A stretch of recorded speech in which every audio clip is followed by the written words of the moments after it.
So how iFern transformed yung aking pong personal income, no?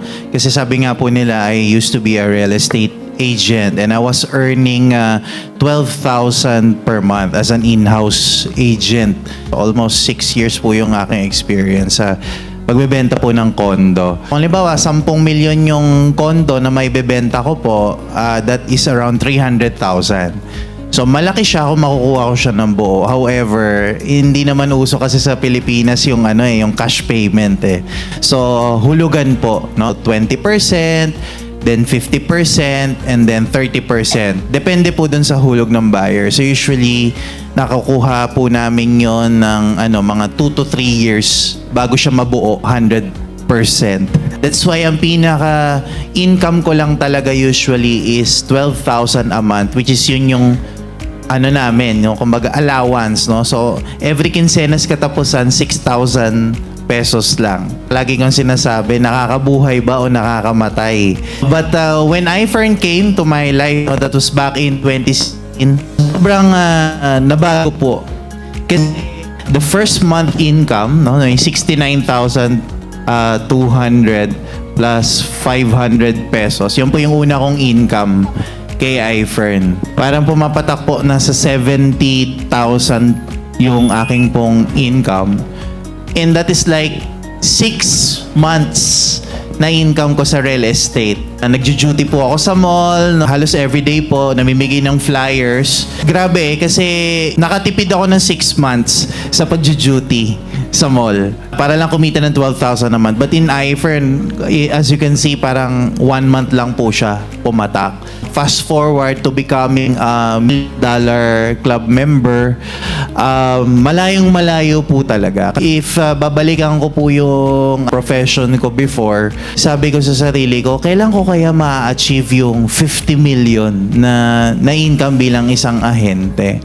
The last commission receivable ko bilang isang agent before I resigned and mag-full-time po sa iFern back in 2017, meron po ako supposed to be marireceive na 2 million worth of commissions. The thing is, kasi ang benta ko noon sa condo was like 80 million eh. Nag-back out. So, ibig sabihin, yung 2 million ko, kalahati na lang din. So, 1 million receivable na lang po ako. Magkano lang yun, di ba? Sobrang liit. But here in iFern, 9 years na po ako dito. Going 10 years na po by next year, 71 million pesos. So, sobrang layo na po talaga. And syempre, transform din po yung sa family ko. Right now, ako na lang po isa kasi dalawa kami magkapatid. Yung sister ko, older sister, wala na po siya. So ako na lang din po yung bumubuhay din sa aking pong mga senior citizen parents. Actually, doon sa previous job ko, 2 ways to earn naman po doon. So number 1, syempre, is magbenta ka nung condo. And luckily enough, pagka nakabenta ka, yun, may 3% ka. 'Di ba? Magantay ka nga lang ng 2 to 3 years, 'di ba? Para ma-fully pay yung yung commission. Kapag ka naman inalat ka sa pagbebenta, ang way mo na lang para kumita, pumasok ka at mag-duty. So yun po yung babayaran po, yung every 15th and every 30th ng tig 6,000. 12,000 a month. So, 2 ways to earn po doon. But here in iFern, totally iba po. Kasi kapag hindi ka po nagbenta sa real estate, wala ka nang kikitain, bokya. No? So, parang no work, no pay talaga po. But here in iFern, we have 6 ways to earn. So, syempre, ang dami mong pipiliin. Pwede kang magbenta ng products, pwede kang mag-invite ng mga business partners mo, may kita ka din doon. Pwede kang bumuo ng team mo, may kita ka rin doon. At kahit yung team mo yung nagbebenta, may kita ka pa rin doon. Tapos kapag ka na-achieve mo yung certain rank, certain milestone, may kita ka pa rin doon. Siyempre may pa-travel pa po si iFern, Ang dami talagang ways to earn dito. So if I'm going to compare yung previous job ko, malayo po talaga. Back in 2021, kasagsagan ng pandemic, no? Na-COVID po ako.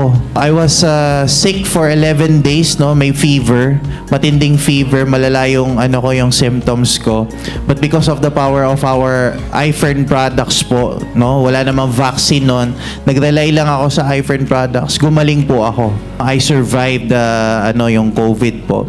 Pero when I came back, grabe po yung yung income kasi 7 digits po yung income.